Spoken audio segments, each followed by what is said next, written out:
Wangalingali beyada belang Butterbrook. Maram gada bolak bonjo. Windarangale benganjenya lembo. Windarangale benganjenya lembo. Magalengale beyada belang Butterbrook. Maram gada bolak bonjo. Windarangale benganjenya lembo. Windarangale benganjenya lembo. Womanjika, Merrimbik Bunurong, Nermder, Barupton, Ata Willem. I'd like to pay my respects to RMIT. You come with a purpose to our beautiful home, the lands of the two great bays. My name is Noe Carolyn Briggs, and I'm the senior elder and a proud descendant of the Yallikat Willem people of the Eastern Kulin. It is my great pleasure to be able to welcome all of you today. But it is my responsibility to ensure that you come with a purpose. Womanjika, I do so not only on behalf of my ancestors of the Yallikat Willem, I do so on behalf of all First Nations people on the lands we meet today. The First Peoples across Australia all share a special connection to the lands and waters of their ancestors that has not been disconnected since millennia. Despite the dispossession, the displacement, the discrimination that we've all experienced over the last 200 years, this connection dates back to our creation stories. For the Bunwurrung, our creation stories tells us about Bunjil, our creator spirit, who travels as an eagle and how he created the lands and waters around where we meet today. He also created the Kulin Nation. He taught them about the circular relationship they had with these lands and waters in order for us to be taken care of by the land. We also had to take care of the land, and we did this through adhering to the Wurrungi Bik, the laws of the land, our customary laws, much like we have laws today. These laws dictated how we interact with each other and how we interact with the land and how we conduct ourselves while we were on other people's countries. The Bunwurrung Wurrungi Bik speaks of 3 Pacific laws. The first law is Yalenge. It is the responsibility that we have the knowledge. We have responsibility to our younger generation to maintain that knowledge and pass it down so it can be used by our future generations, our Yurrumboi. We also have the law of Jambana. This law speaks of community, the importance of community, the importance of diverse community, but a unified community. The Yallikat Willem of the Bunwurrung people and the Eastern Kulin nations understood the power of diversity that is within our lands and increases our capability. It is always good to share our stories and the different experiences. However, they understood to utilise this very powerful tool. They had to identify a common purpose. And what are the things we all have in common?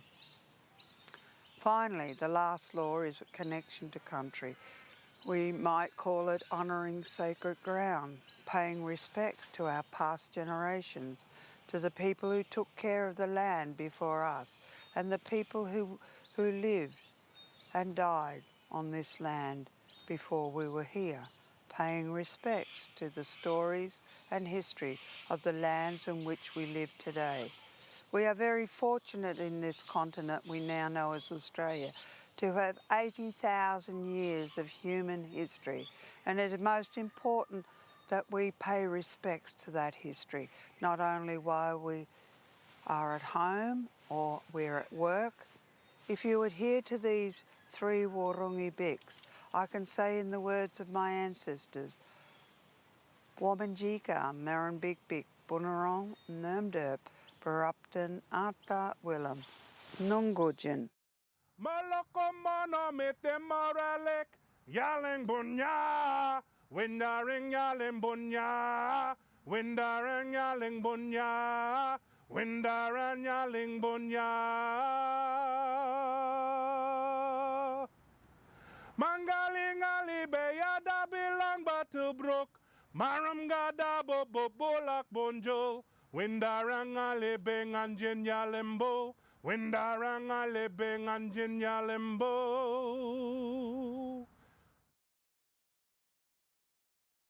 Thank you, Caroline, for that warm welcome. My name is Clive Barstow, and I'm president of the DDCA, so welcome to the 2021 DDCA ACUADS Forum. I also acknowledge the traditional custodians of the land which I live and work here in Perth, the Whadjuk people of Noongar Budjar. I recognise their continued connection to the land and waters of this beautiful place, and acknowledge that they never ceded sovereignty. I respect all Whadjuk elders and ancestors and any First Nations people here today. So, welcome everybody. We have a pretty action-packed day, so rather than take up everybody's time, I'm going to stick to the script today I've written, which is very rare for me, so let's go. So firstly, Teams protocols. We ask you to keep your chat box open all the time. Please keep your video and microphones on mute until the Q&A sessions, at which point turn both on, and then off when you've finished asking your question. You can ask questions by raising your digital hand, accessible at the top icon bar, or the chat function. If you use the digital hand, please remember to take it down once you've asked your question. We will attempt to alternate between live questions and chat as we go through the sessions. The keynote sessions are being recorded, and we've activated closed captioning. The links will be published in the next Nitro. Discussions will not be published, however, as I want to encourage open and honest discussion with sensitivity to everyone's personal situations at the moment. And a reminder that sessions 3 and 4 today will have a different link. Tao will copy the link into the chat later on today. Before we start, I would also like to acknowledge the executive of the DDCA and ACUADS, and especially our new executive officer, Tao Nguyen, for her tireless work in putting this forum together, and for the generosity of all our valued sponsors, UniSuper again this year, to the staff and students of the University of South Australia for their work on the promotion and web page design, to Professor Kit Wise at RMIT for hosting the forum. I welcome all speakers, local and international, to our peak bodies, our Nitro contributors, and to everyone for making time to join us for the next 2 days. I hope you find these sessions helpful and informative. So, it's difficult to know where to start, really. At our previous biannual conference, we met in person at the VCA and talked about the pressing issues of the time, teaching and research. We hugged and kissed, we shook hands, we coughed and sneezed without guilt or fear, shared stories and fed off the energy in the room to help drive the DDCA's direction for the next 2 years. 8 weeks later, the world changed for all of us. I won't go into the history of what happened because we have unfortunately lived this history too well. I want to take this opportunity then to acknowledge all our members, our academics, students and artists everywhere here in Australia for your commitment to keeping our very special form of education alive when everything seemed to be against us. The first phase of the pandemic saw all our institutions react quickly to support the learning experience of our students. We saw amazing and creative solutions across the country of how to keep our artists, designers, musicians and performers focused, while at home they were experiencing often terrible upheavals with loss of work, isolation and disconnection from families and friends. We did this because of who we are, passionate academics, thinking that this will be a relatively short adjustment that could be recovered by the end of 2020. Nearly 2 years on, we're still dealing with the same issues and more. Add to this here the job ready package that basically ignored the arts, government legislation that increased fees for arts and humanities students to promote STEM education as a form of social engineering, and now the realisation that 2 years in we are still living disrupted lives within an unsupported arts sector, then it's hardly surprising that we now face serious issues with mental health and well-being, that could well have lifelong effects on our next generation of graduates and staff. As leaders, we need to keep a close eye on our colleagues and ourselves, and hopefully the session at the end of day 2 of this forum will act as a discussion point for this important and crucial issue that faces all of us. So, with my reflective hat on, there are a number of issues about a post-pandemic situation for the arts that we'll hopefully touch on during the sessions over the next 2 days. How will arts education and research look with the loss of so many courses and seasoned and experienced academics across the sector? How do we survive our own institutions? How are school and faculty restructures and financial rationalisations affecting our ability to deliver world-class teaching and research in the arts? International students, how do we recover them? What do we have to offer them in terms of a resetting of our valued education in the arts? Research, missing outputs due to closures of our venues. Will this give universities the lever to move creative practice to a teaching-only discipline, or worse, to move the arts out of the university completely? So DDCA and ACUADS are in correspondence with the ARC about this particular issue, but I think the issue goes much deeper than that. Our health and well-being. What is the toll on ourselves of our generosity of spirit towards others? How do we look after each other through these tough times? There are some positives as well, and things to look forward to. So we've probably seen 20 years of technology development in about 18 months. Online delivery. Can we supplement studio teaching by creating international networks? What have we learned from remote delivery and the increase in technologies? Hybrid working. For some of us, that could be a very positive thing to work between institutions and between countries. Could we work in a hybrid way in the future? How do we take advantage of our growing international networks to raise the profile of the arts in our institutions and in society in general? How do we increase Indigenous knowledge and the representation of Aboriginal artists, academics and leaders in our discussions? And finally, Year 12's coming into higher education, Gen Z, who, according to the predictions, will be more environmentally conscious, resilient and thankful of their face-to-face teaching following lockdowns, and they will need to be resilient. So after months of looking inwards, the forum today looks outwards to see how others are faring. Is this something we can learn from a different approach to what has happened in Australia and is still happening? And today it looks at the UK. The UK has had similar, a very different approach to COVID, but a very similar situation in terms of the kind of politics of art and how that connects to people. So I'm really looking forward to the speakers today.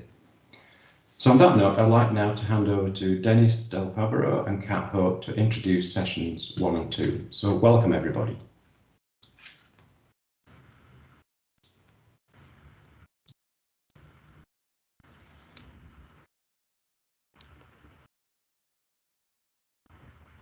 Thanks very much, Clive.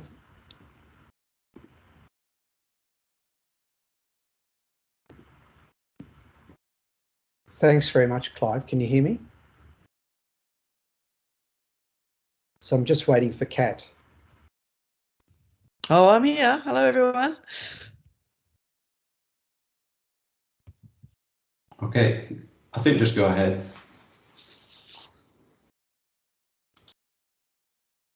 So, Kat, were you going to start, or do you want me to start?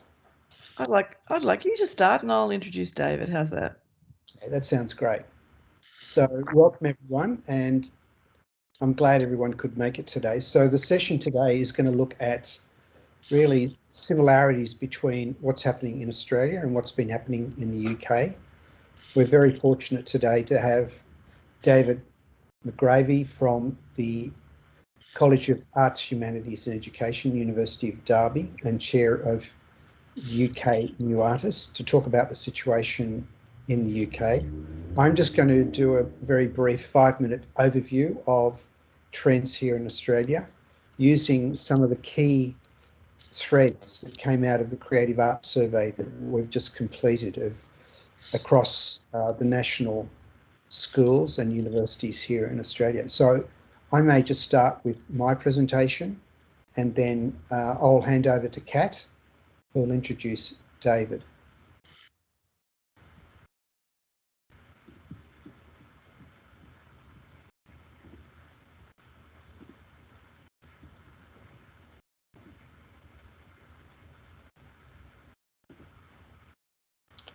So can everyone see that?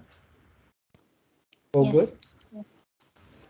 Okay, so I've pulled out some of the main threads of the data and the analysis from our Creative Arts Survey, and I framed it in terms of two things. Firstly, challenges and opportunities.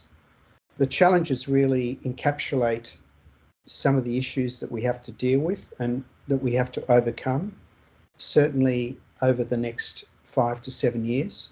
And the survey looked at what has been happening since 2019 right up until 2020, but it also took into account what changed in 2014, because that was a pivotal year when we saw government policies change. So the first point to make is that evolutionary trends since 2014, since those changes in government policy and government rhetoric, intensified in 2019 because of COVID. And they were amplified by the constraint of small resource-intensive business models that creative arts faculties and schools typically use versus larger revenue cohorts that you see in STEM. And what we saw during this period was a decline in enrolments in performing and visual arts, but a growth in architecture, design, and media. There was a closure of multiple programs, mergers of faculties into HAS and STEM, and increasing course fees relative to other programs, and a very definite and intensifying political demand for jobs-ready training, ignoring creative skills demand coming from industry itself, and in contradiction to the government's own analysis. And the other clear challenge that came through the report was an absence of alliance between the creative arts in the universities and the creative industries themselves.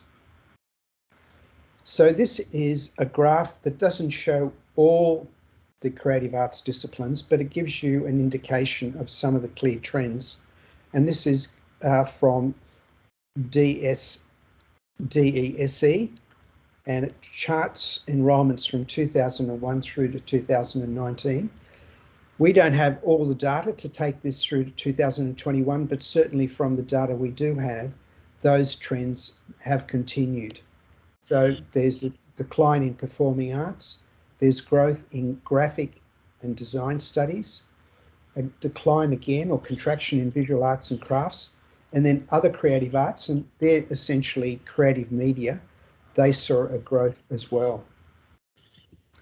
So the opportunities that we can pull out of the survey were the following: leverage strong international rankings for creative arts, building on excellence in teaching and research. For example, the QS rankings last year placed 9 performing arts disciplines and schools in the top 100 globally.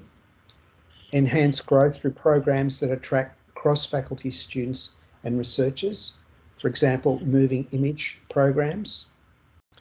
Shift to sustainable business model that focuses on targeted rather than open-ended growth. In other words, develop market differentiation between local programs in each city.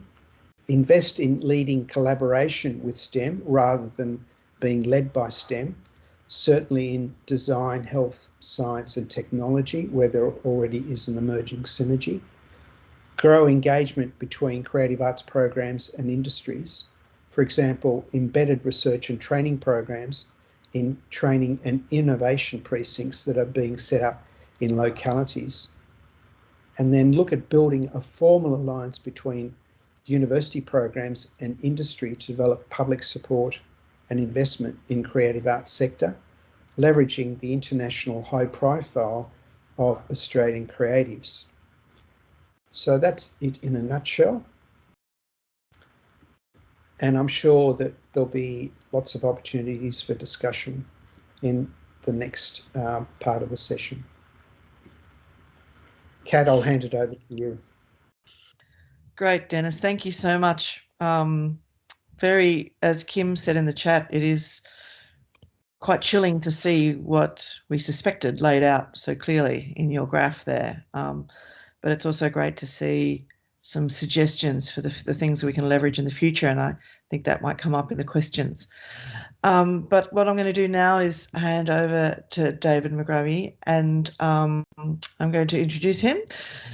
He's a professor and Dean of Arts and Humanities, as well as Education at the University of Derby in the UK. He's the chair of the UK New Artists and a member of the Council for Higher Education of Art and Design. David, I'm going to we're really grateful for you being here. I'm sure it's not a great time of the day where you are. So we're also grateful for taking the time out across a different zone. So I'm going to hand over to you. Thank you so much for joining us. Good morning, everybody, and good morning from the UK, and good afternoon to you all. Just let me sort my screen out and we'll make a start. Hopefully, can you all see that? Can someone just give me a yes? Yes. Thank you. First of all, thank you for the opportunity to talk to you today. As Kath says, my name is David McGravie, and I kind of talked to you kind of in three parts, actually, as in my role as Pro Vice Chancellor Dean of the College of Arts, Humanities and Education at the University of Derby. Also, my role as kind of chair of the UK New Artists, and also as vice chair of the Council for Education, Art and Design. So I'm coming at it from three different perspectives. No doubt throughout my talk, we will have common areas of challenge, and there'll be shared experiences.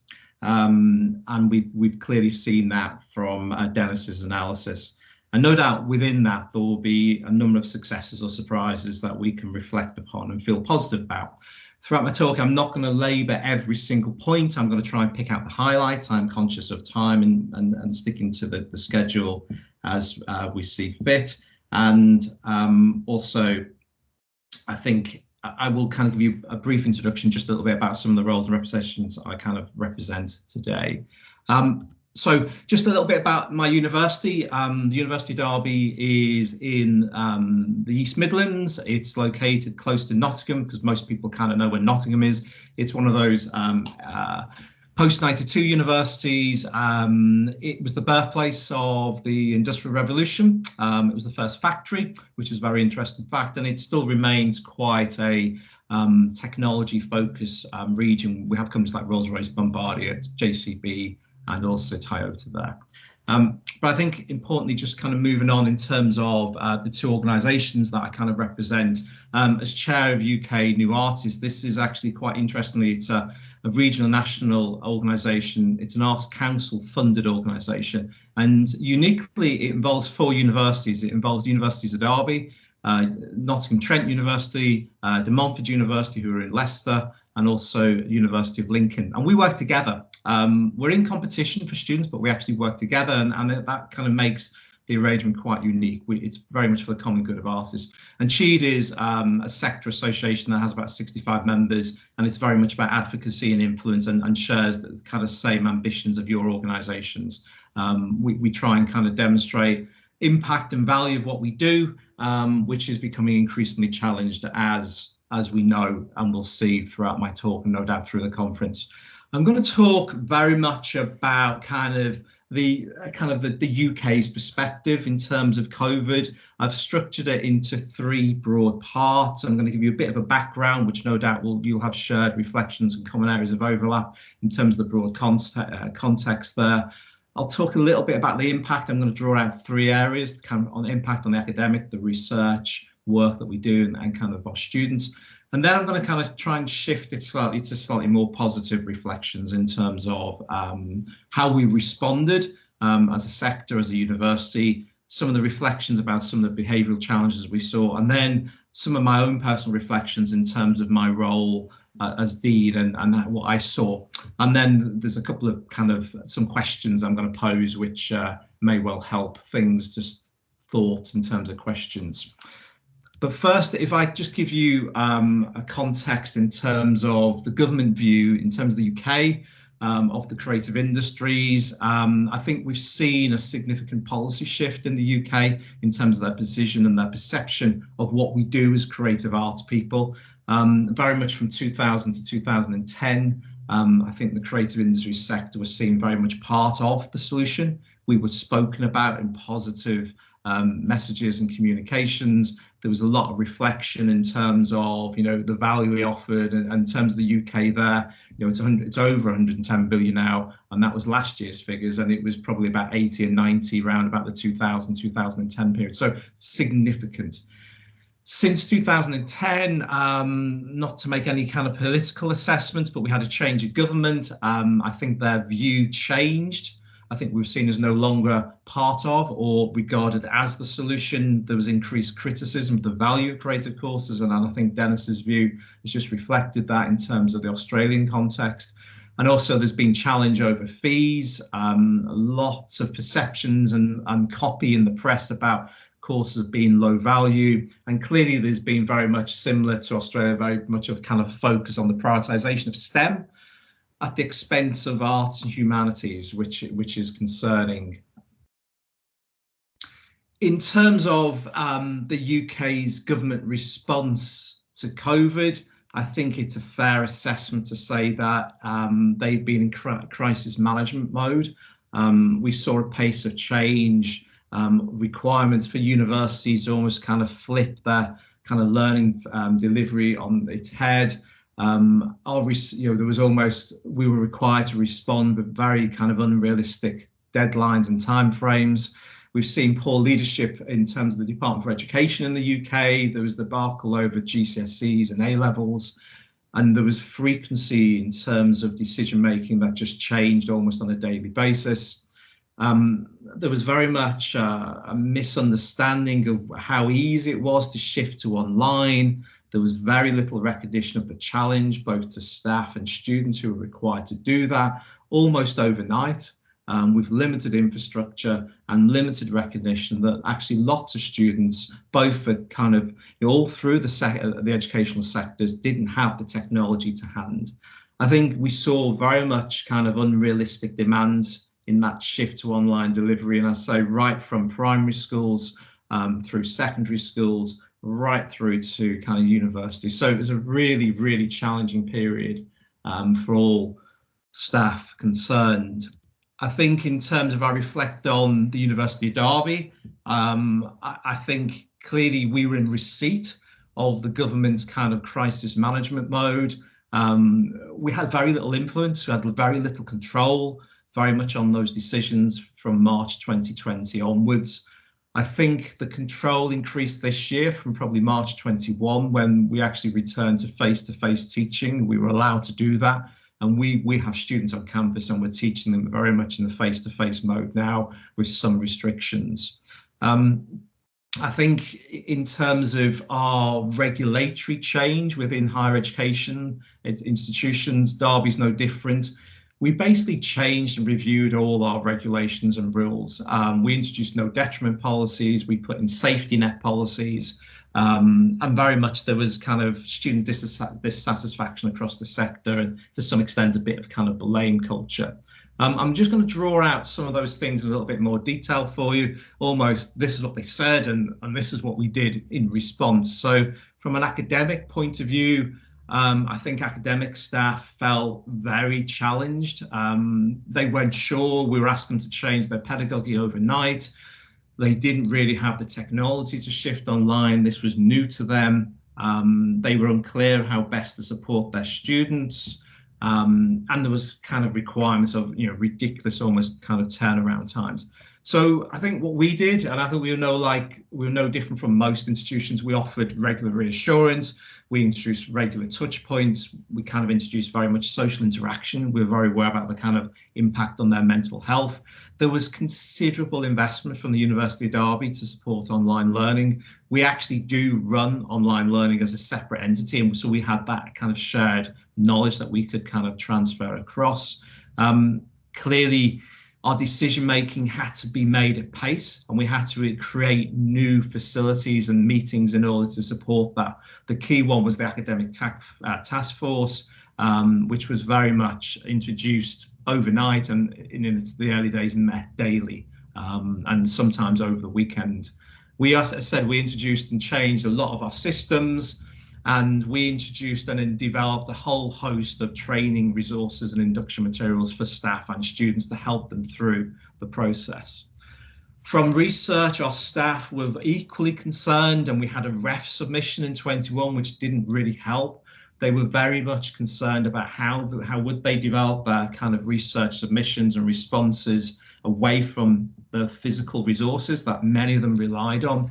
There was increased home life commitments for a lot of staff. We saw some gender imbalance in terms of the impact of working from home. And there was very much, again, isolation issues from staff and how we kind of mitigated that. We actually encouraged the staff to be a bit more personal and, if dare I say, a bit more selfish, just to focus on their ref and their work, because we had that kind of impending deadline in March. We made a key investment. So we bought a lot of kit that staff could take home and they could just work from home. We actually looked at their workload balance. We actively encouraged them to kind of step back from some of the operational machinery of the university, and we kind of gave them almost a get out of jail card. So in terms of they didn't have to attend all the meetings that normally they would have been required to. And then from students, I think probably it's very similar to shared experience in terms of Australian students. I think students felt very much unclear how they were going to develop their creative work, what was required of them, and they were very much worried about their performance. They were very concerned about their grades and what grades they were going to get. And I think we saw a lot of work in the UK about supporting students in terms of ensuring that their performance and that their kind of degree outcomes wouldn't be affected. We did a lot of work around learning outcomes, and we either kind of reassured them that these would be met, or indeed we changed them. We just kind of did kind of wholesale revalidations overnight. We introduced a lot of remote study procedures, which I'm sure is shared experience. And we introduced kind of a lot of investment in terms of software and kit for the students who needed it. I mean, there was some benefits actually. There was some cost savings for students so that they didn't need to have to travel. We actually saw a growth across disciplinary working and subject working.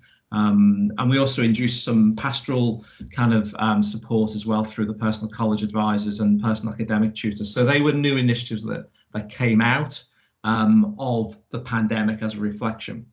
And when I look back, I don't think it was all bad. I mean, there's a lot of bad, and I'm sure we could label on a huge number of these things, but there was certainly some positive responses. And I'm just going to share a couple of case studies with you before I move on to some of my own kind of personal reflections about some of this. That one is drawn from Derby, another one is drawn from Birmingham City. The first case study is to do with dance, and I don't think I'd be unkind to my colleagues to say, when we said you have to shift dance to online, there was actually a sense of panic in the team. The staff have said they were almost terrified, but actually they responded incredibly in terms of the challenge. They really looked at the cohort, they looked at the students, they looked at their skills in kind of choreography and how they could actually shape things, and they developed some kind of associated kind of pastoral aspects to support the students as they went through. They did a basic analysis of the pros and cons, and you can see that there. Ironically, there was higher attendance from the online compared to kind of the physical. And interestingly, there was no hiding at the back of the class because they were all on the camera. Some of the cons, some of the students didn't put the camera on, but, you know, in a way, it was just quite an interesting perception. And their reflections are that you can teach dance online. You can't do everything, but you can teach it online. And actually, ironically, some of the students were more expressive in their work because they were in the safe space. They were at home. And I think, you know, the classic imagery of students working at a distance online on Teams was quite interesting. And just, you know, we've adopted a new hybrid approach going forward. So we're seeing more kind of balance. We haven't thrown away the kind of the online approach. We've shifted a lot of our lectures, theory lectures online. We've actually shifted recruitment to online, which is quite interesting. And I think, there's been lots of kind of positives from what is a kind of a fairly awful situation. The second case study is from Birmingham City University, and they've got a long-standing experience of working with jewellery, which obviously is a craft-based program, very much hands-on, and they were really challenged about this, and because obviously they couldn't get the tools, they couldn't get into the specialist workshops, and they couldn't work with those kind of precious materials. And I think that was really forced them to rethink about what they did. They developed a series of what they called lightning talks, and it was very much about the students reflecting on their own perception of the studio and trying to come up with a slightly different perspective on their work as kind of artists and craftspeople. And it really shifted the making agenda to a more, I suppose, a philosophical debate about society and culture. And it made them really think about their reflective practice and value of others. And I think it really did start to suggest and made them really consider about that kind of reframe thinking and approach to their work. And I think COVID, on their reflection, is that, whilst they found COVID constricting and restraining, it did allow them to rethink and redefine their rituals and ways of working. And ironically, it gave them a new sense of freedom and it allowed them to reimagine their work in the context of those global themes. And that then actually reinforced the value and the quality of their craft making. So from a pandemic which constricted them, they actually came out the other side in a much more positive way of thinking. And then the students responded very positively, and the words they found this whole session was inspired and interesting, thought-provoking, and they really responded in a very kind of positive and value-led way. Just as I said, reflection's not all bad, and I'm just going to touch upon some behavioural and technology changes that I'm sure we have those shared experiences with, and just that reflection of that notion of digital as an enabler. So, what we saw in terms of behavioural and technology change was very much, we saw kind of increases in our ability, in terms of resilience, adaptability and flexibility, massive change in terms of systems and regulations, because the old modes and models didn't work, and we had to change and adapt. It's clearly forced a change of approach to our pedagogy. We've seen a much more kind of adoption of blended. Ironically, we've seen some student well-being uplift. Some students have been positive that they like the safe space of working at home, and some of those there's been some reduced travel, some benefits in terms of travel cost and time, both for staff and students, so with a reduction in commuting. In terms of reflections of digital as an enabler, I think it's forced a shift away from the traditional art design studio to online. It's accelerated that shift to digital, and I think the jury's out on that. I think it's important that we still maintain that respect for analog. It's certainly encouraged that cross-disciplinary working. We've seen an increase in terms of resource banks of online materials, and we've adopted and changed our practice in terms of international engagement.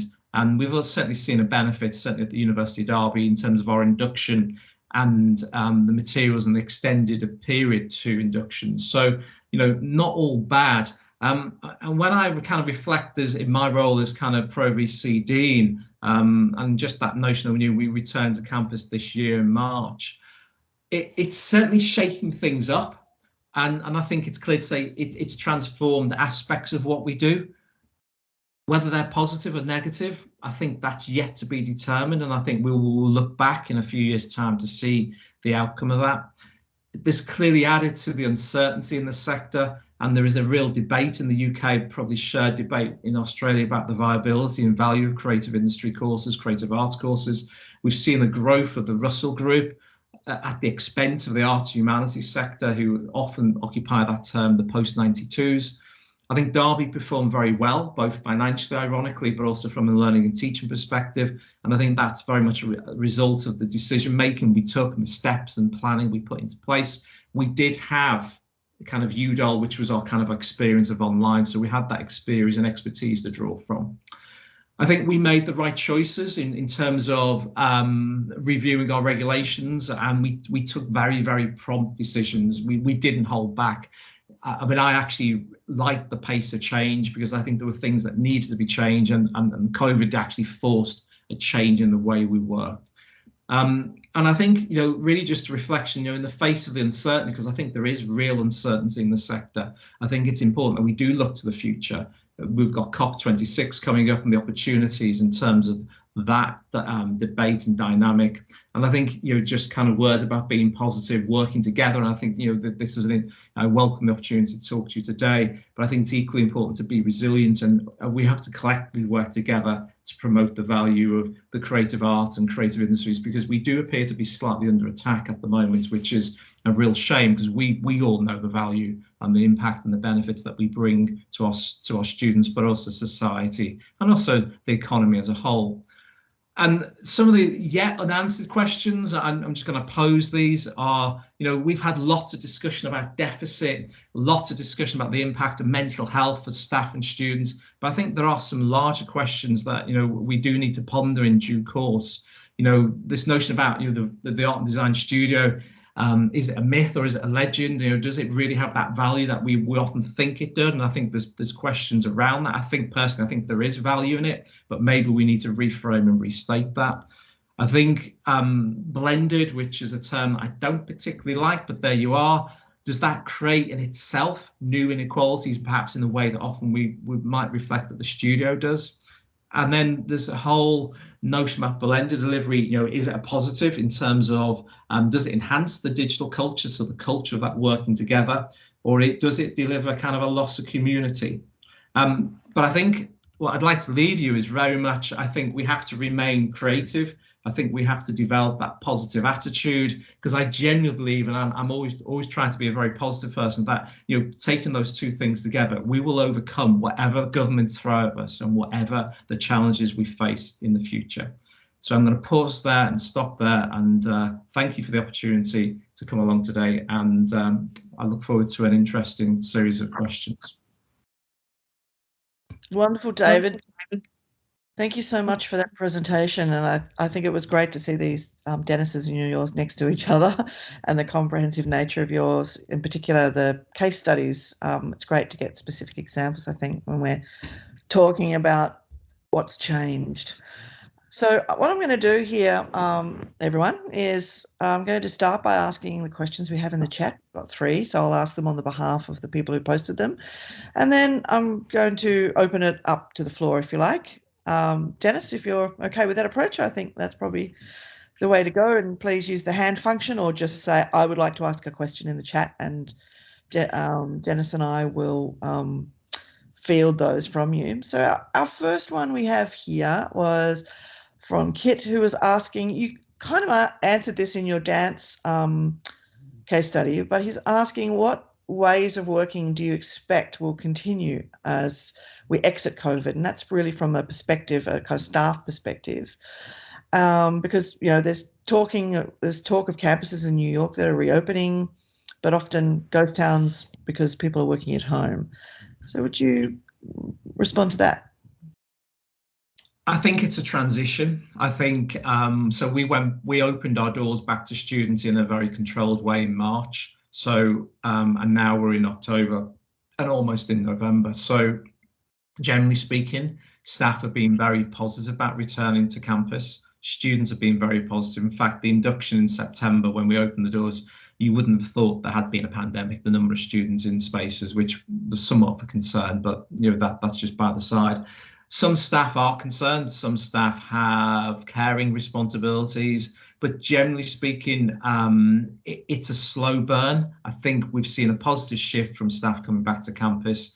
Certainly they welcome the opportunity to be able to work with the students in the studios and the workshops and the dance studios. So I think we're seeing a positive thing. It's certainly not a ghost town. And I think it's a bit of a slow burn. We haven't forced it. We've been mindful and careful with staff who have expressed a concern. So we're managing it locally, and we're giving staff quite a bit of scope. If they are a bit worried, we encourage them as they go through. And would you say that slow burn approach also includes, I guess, the possibility of continuing some of these changes of delivery? Is that part of that? Yeah, I think universities, I mean, we've developed a policy of future ways of working. So as a university, we've always promised and given staff an office, not an individual office, often shared offices.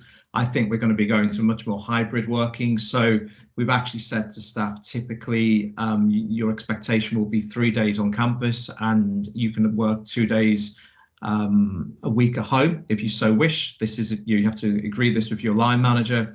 Prior to COVID, we had a very flexible working from home policy. Basically, you could never work from home. You know, even I, in my role, I found it very difficult to work from home, whereas now it's much more acceptable. If you log into a meeting from Teams, that's okay. If you're in the building, that's okay. We've created some infrastructure in the building, so it's much more easier to run team meetings and have that hybrid. So there's been a big investment. I think there is a changed culture in terms of that kind of working from home and that attitude. Great, thank you.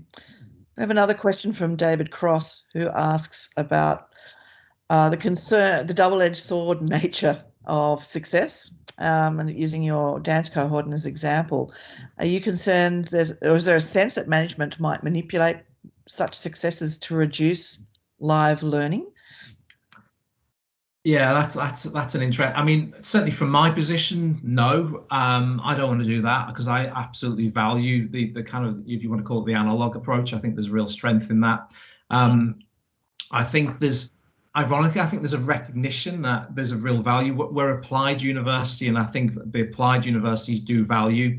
We have health courses, we have education courses, we have, you know, a whole range of courses where that engagement with people in a space is really important. And I think actually it's reinforced that. I think the challenge that we faced in the meetings we had highlighted there was an absolute challenge to try and deliver some of this stuff online. So if anything, I think it's actually raised the value, it's increased the value and respect for what we did.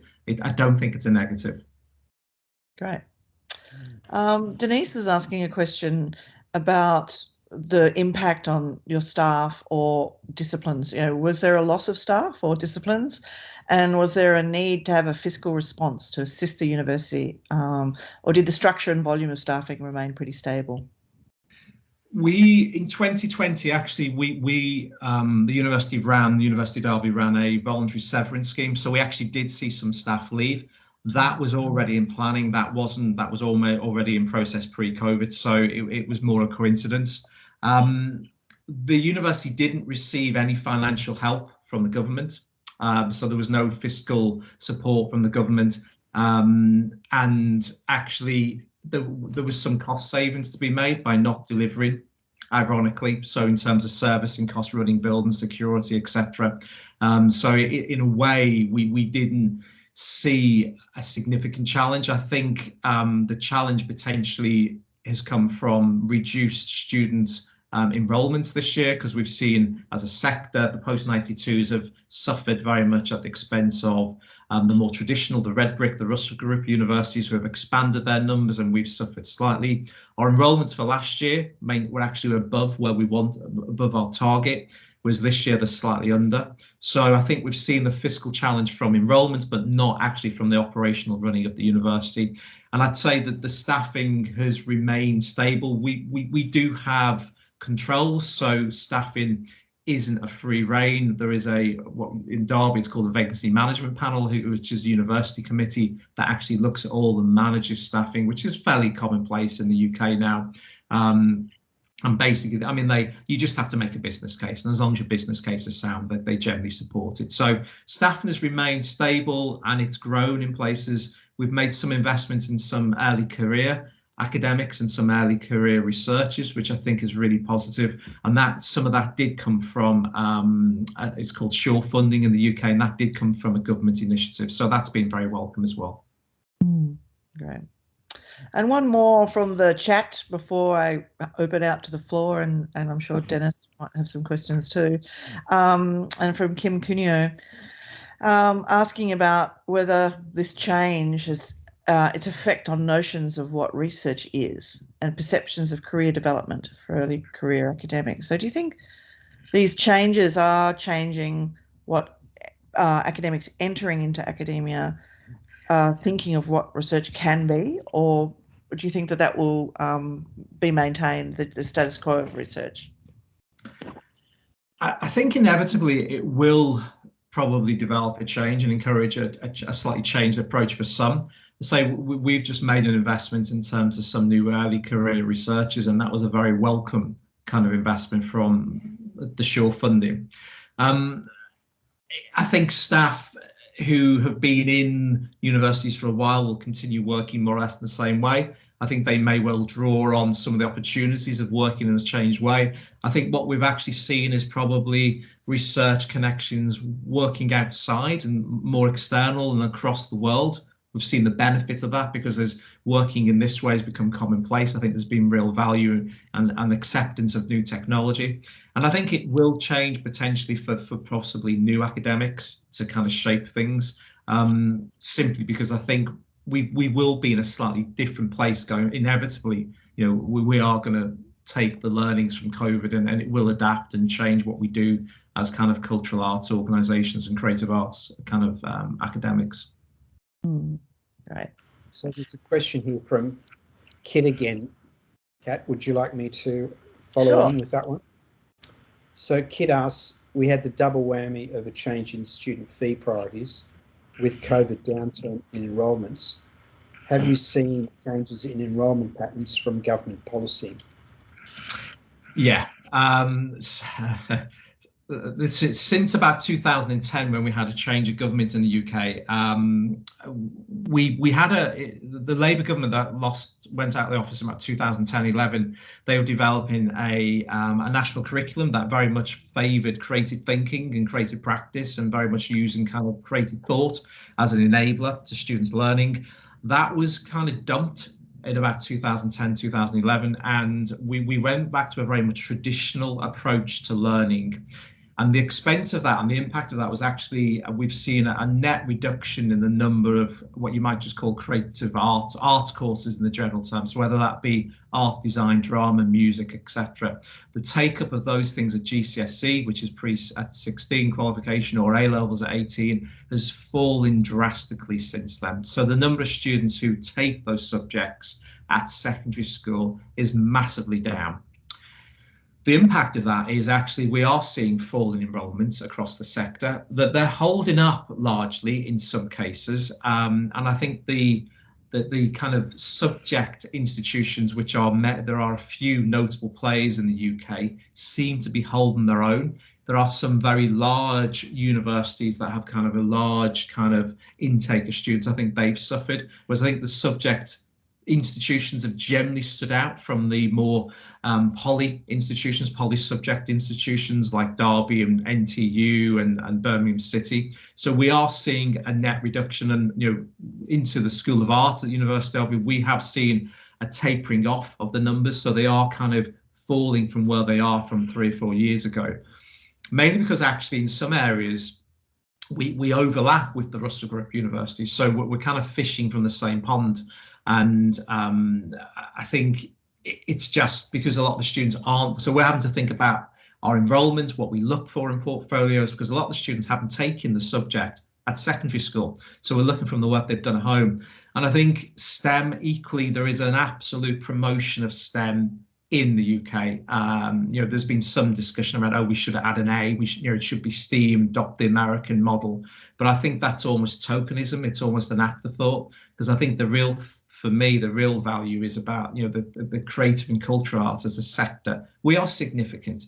We support huge numbers of businesses. We're about 1 in 11 kind of jobs that are in the creative industries in the UK, and yet we're seen almost as a secondary thing. I think it's secular. I think it may change. I think eventually as governments change their view, they flip from one thing to another. So I'm hopeful that will happen in due course. I've got a question. You mentioned this increasing polarisation between the Russell Group and the non-Russell Group.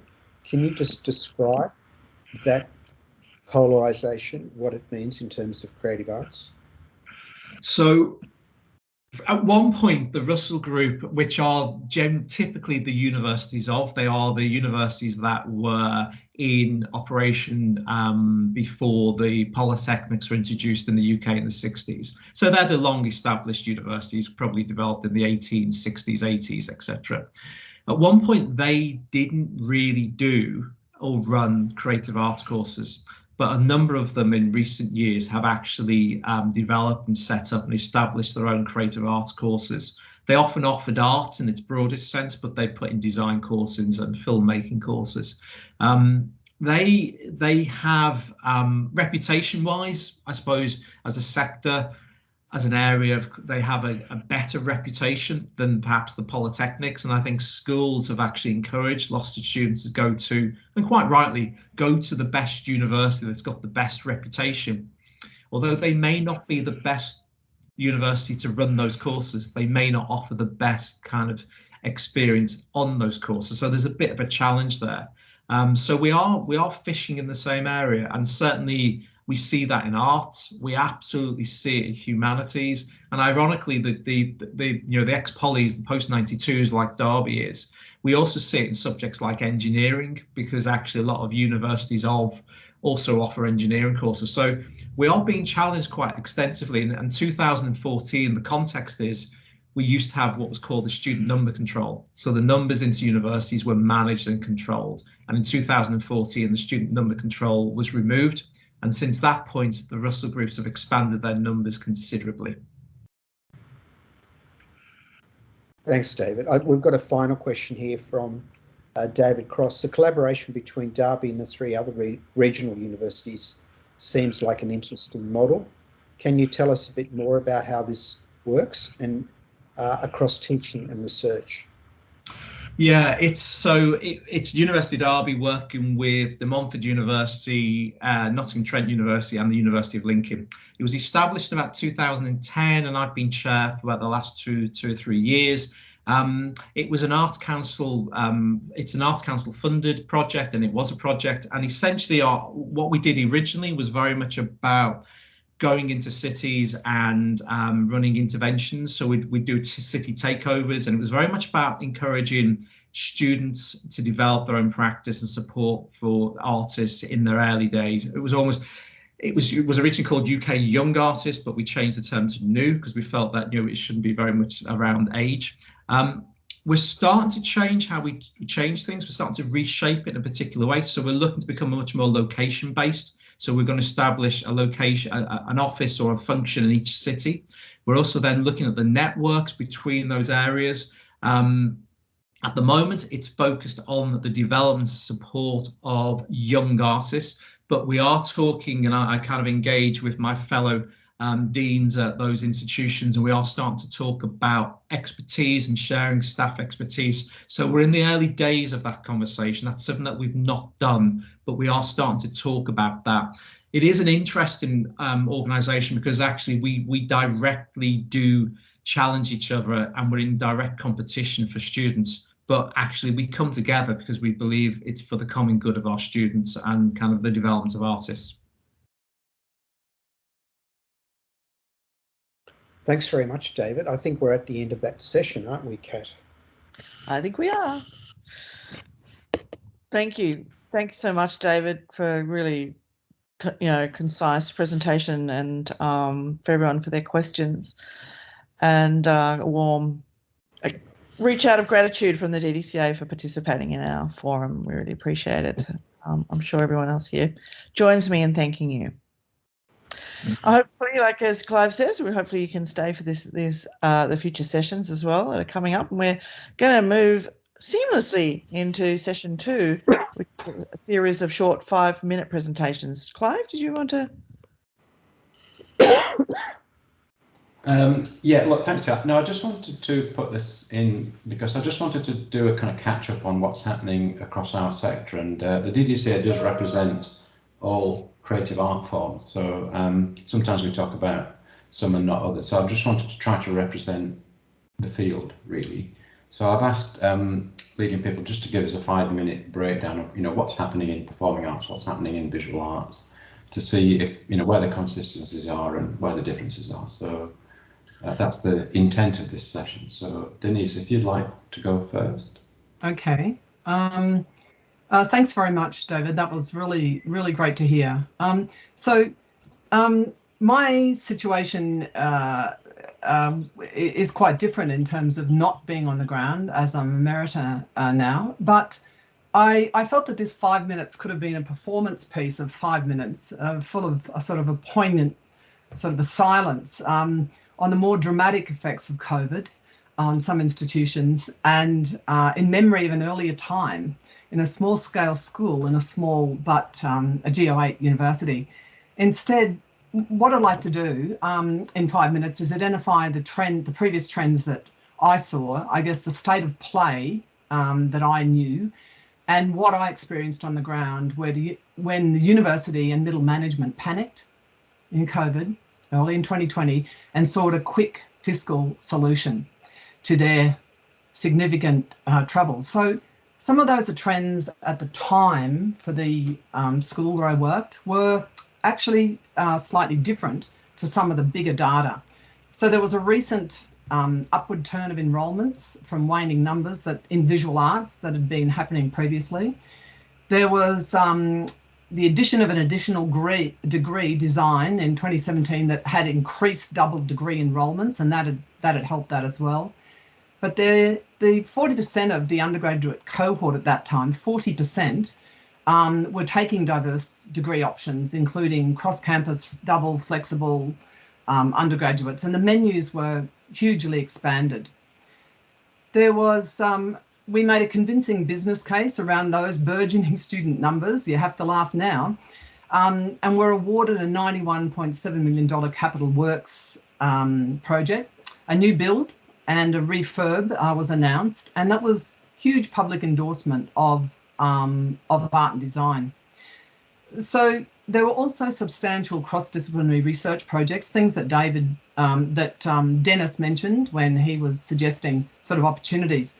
There were many of these cross-disciplinary research projects, as well as significant cross-disciplinary learning and teaching with medicine, engineering, humanities, and other disciplines.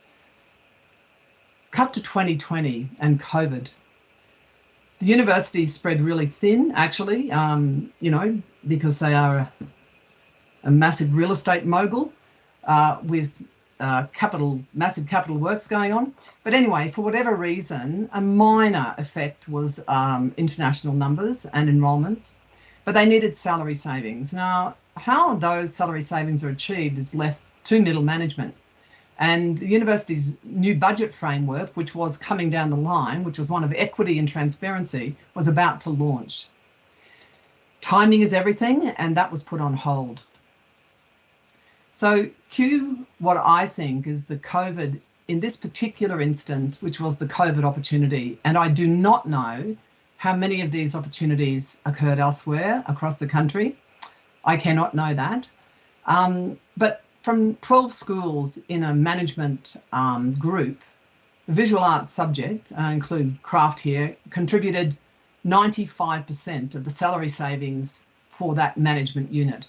Music also contributed, I will note, Kim, but virtually 95% of the salary savings for that entire 12-school unit. So I will also add that within the university, disciplines like physics were really hard hit by this necessity of fiscal contribute some money for the kiddie. But of course, I have to say that those colleagues in physics started with a lot more fat in the staffing and the fiscal system. So how can this happen? How can one school be called upon?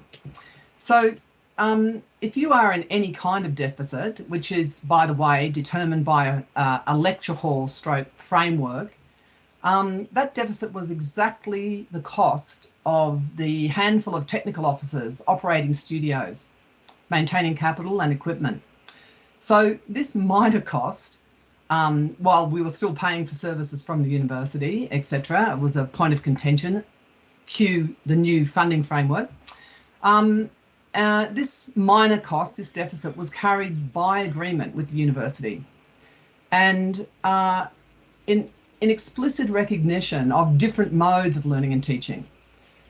As a contribution to the cultural glow of the university, we were involved with the national institutions at the time on a bigger project. And also there were lots of new interdisciplinary projects planned. So it was all good. the cost of learning and teaching in visual art was absolutely acceptable until the piper had to be paid, and that fiscal panic took place. So it was acceptable until it wasn't at a point in 2020. Change management requires a narrative that can be spun to legally allow staff redundancy, and subjects that were lost actually included things like video, animation. They were hardly arcane subjects. These were overflowing with enrolments. So to paraphrase Leo Tolstoy, happy institutions are all alike. Very happy institutions are perhaps unhappy in their own way and for their own reasons. So this tale may not have been the same in 2020 for every institution in every state or territory, and I absolutely recognise that. However, monumental changes occur because they can, because independent fiscal power does not reside at levels that recognise the nuance of keeping on. And when the trouble starts, or when cash is needed, that's when that power, you are powerless. I have questions, and it's not for me to suggest the answers, but I do wonder about the holistic health for those diminished institutions anywhere with enduring visual arts disciplines. I wonder about the holistic health in their diminishment. How do they prove their efficacy and value to a university in their research performance, which is the unspoken, but I assure you, very real undertone to the fiscal opportunism of COVID change management? That underlying logic assuring university management that ending disciplines was okay. It was okay because that research performance may not have been there. But has that shrinking made high performance an impossible task? Visual arts, however, on a positive note, is characterised by both endurance and precarity. Consider our long-lasting institutions and some of our long-lasting careers, I might add, for some of us here, the staying power of visual arts through both ignorance of its power and benign and non-benign neglect. We have hung in there, as David just said. Clearly, visual arts disciplines in evolving forms have survived over many years, and they will. Thank you. Great, thank you.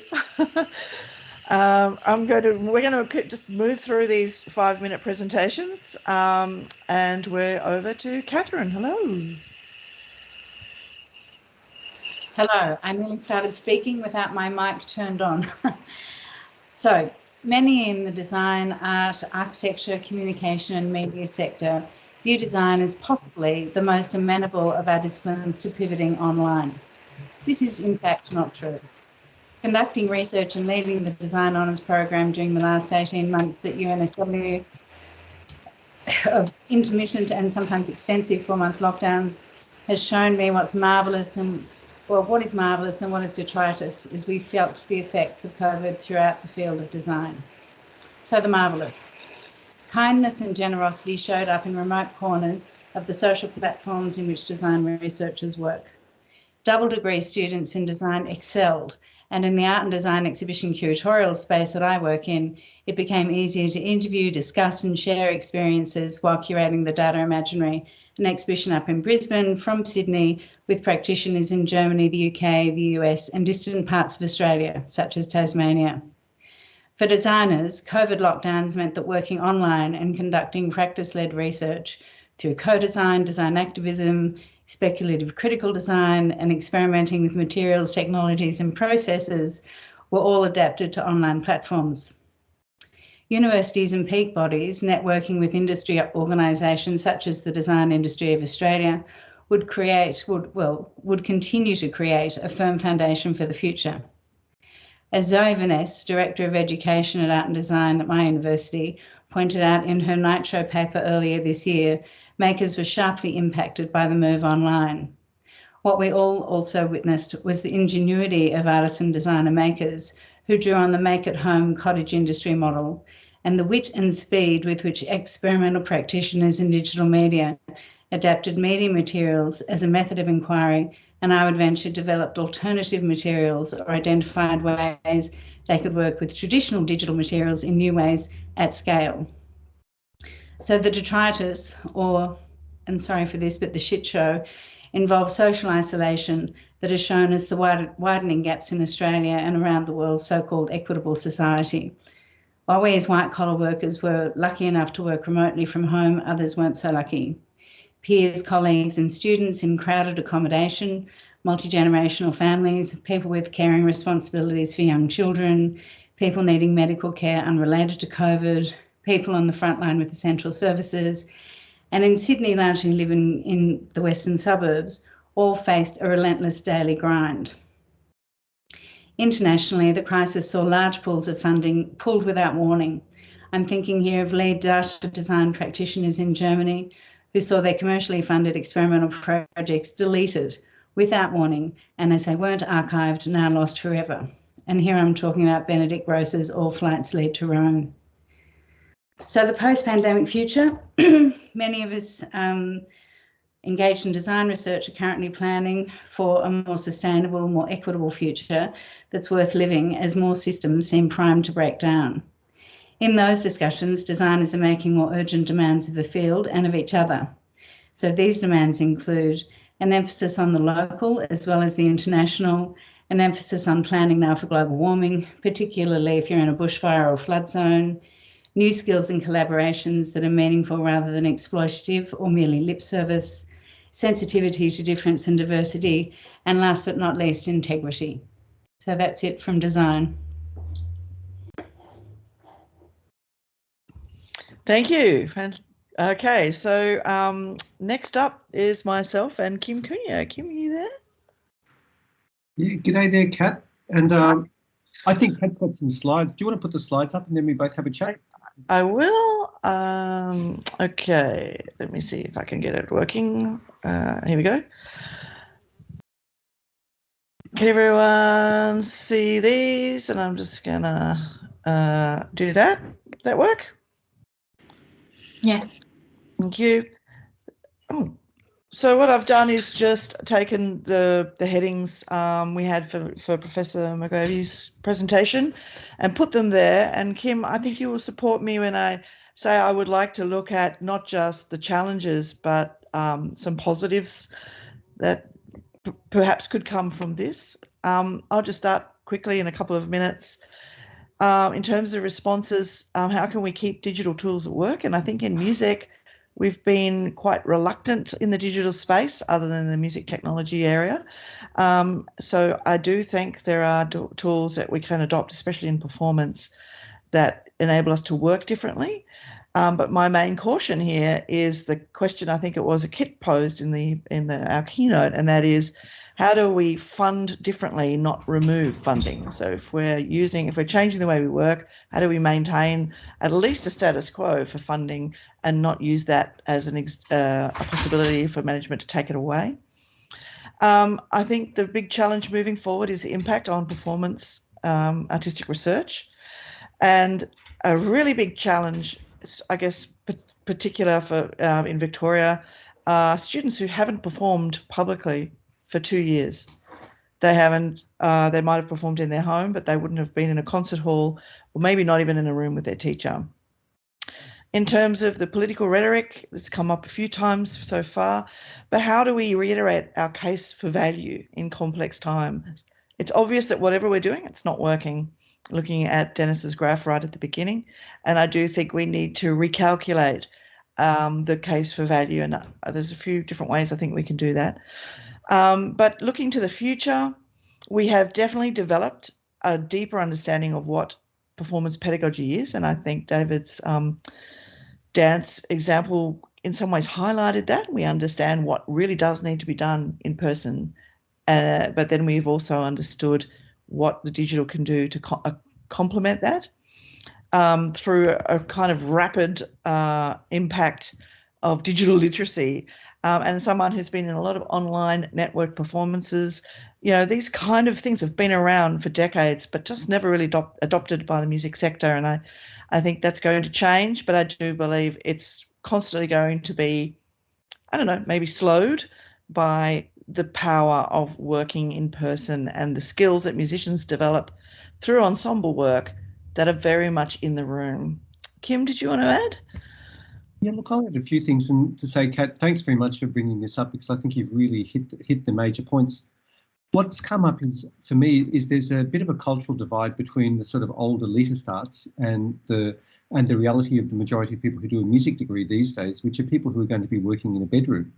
So, and we see that there's a little bit of government funding for those elite arts companies, and there's people who are very, very concerned, but no one's really that concerned with the sort of bedroom artist. And so we've got this notion where the majority of our students, and I think many people who are studying even in things like classical and jazz performance, are starting to realise that what is the career for me? Is there a career for me? And one of the things that we've had to do is actually to say, yes, there is a wave. We can't completely predict this wave, but we have the potential to maybe guide it a little bit. And notions of that digital literacy that Kat has brought out have been really paramount for us. So we've made some hybrid ensembles. We've used traditional ensembles and we've made them hybridised so students get that experience. And another interesting thing that I'm wondering if this is the same in other disciplines, the divide between technical staff and academic staff, which was often quite significant, that you'd have academics saying, you, Mr. or Ms. Technical person, do this thing for us. Suddenly the technical staff are in the middle of everything. The schools cannot function without them. And so it's meaning that academic staff have to move more into that space, but also, I think quite in a very exciting way, that technical staff can start to see an academic validity in something that has often been downgraded historically in music. The idea that when you muck around on a computer, you're sort of lesser than someone who plays the world tempo clavier is still a big thing in the way music is taught in this country. So like Kat, I feel there's a lot of positives, but at the same time, we're advocates just to keep the doors open, keep the numbers up as much as we can, and preserve as much as we can, because everything we lose in a year takes 10 years to get back. Yeah, I think that's a great point about, I've picked up across students, talking to my colleagues, Australia-wide in particular, this new ability of musicians who would never normally know anything about a microphone or a screen or a speaker, kind of navigating these fields. And so whilst I would say not everything has been lost, some things have been gained, unexpected gains. But I don't want to see a situation where those become more prominent. I guess it's just about there are certain elements of returning to what was before, whilst, I guess, updating our pedagogies. So thank you, everybody. Moving across, it's Jane, sorry, everybody. I'm going to hand over to Jane Davidson, talking about performance. Sorry, Jane. Oh, that's okay, don't worry. I believe Tao was going to operate my slides for me. Yes, here we go. So thanks very much. I'm not going to focus so much on the kind of political aspect, but just look at the fact that we really need a way to move forward in Australia. And we need to think about performance, I believe, as a much bigger and more capacious category that embraces self, other, the virtual, linear and parallel experiences. It has required and will continue to require resilience, creativity, and a forward momentum, which of course requires appropriate supports of many kinds, not least of which are financial. It needs to care for the individual and provide opportunity where there have been gaps for those who work in the industry itself or in education. Performers and audiences have been resilient, and people have been quick to find routes to bridging capital. And I think that bridging capital is something that has been really discovered and exploited during the COVID period. The bonding capital, not so much. And I want to speak to that now. So if we could move on to the next slide, please. So, of course, we've had the pandemic's afforded access to amazing new technologies. There's been huge potential for mass audience engagement, lots of Twitter followers, huge people watching streamed events. There have been new configurations for performers. We've had, people performing at different sides of the world. And it's been fun, it's given good opportunity, opened up opportunities. There've been new configurations for teachers, and they've had access to their classes without having to travel. And there's, of course, a flip side, which I'll come on to. There's been, in fact, some equity, sorry, if you just go back for a second. Yeah, there's been some equity advantage as well. Communities that have been previously excluded in performance and access to watching performance, such as people living with disability. And there's been convenience as well. We've been able to work from home. So moving on to the constraints. Liveness, that kind of social proximity, the immediacy of that contact has been severely affected, and that's had all kinds of other impacts on us. There've been limitations in the technical aspects of real time. It's been very difficult for people working in those live streaming events because they've had to split attentional focus and so on. The asynchronous work has meant very particular constraints, and the training has been huge. The pivot to the online was devastating for staff and often for students as well. And of course, emotional costs on people's mental health and so on. Moving on. What I want to do now is just briefly touch on a few little pointers that touch on what David was saying. VCA dance, for instance, marvelous. Students were able through the pandemic to continue dancing, be in their bedrooms, but there was no social interaction. And even when they got back in the studio, it was very constrained. It's a kind of new order of what dance is. Of course, there are huge problems associated with this, not least of which are injury and risk. And just as you can see from that picture there, you've got someone dancing in front of their fridge. And, you know, there are many other constraints on people. If we move on to the next slide.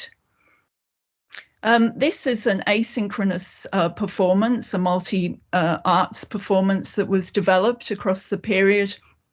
And it had both advantages and disadvantages. It ended up for the performers to create a new version of a traditional art form, Ashra Baladi, and that ended up being a piece of research about how you can navigate and work to develop new art forms.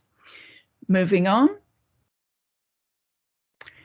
Virtual Crossings is a big project, a hybridized project that's been going on between Melbourne, Auckland and Geneva, and it combines live performance with advanced computing technologies for interactive performance to develop remote collaboration. And it's seen as a way of mobilizing virtual spaces as new spaces for dance and for dancers to travel safely and with minimal impact on the environment. So it's a kind of sustainable performance network. Next slide.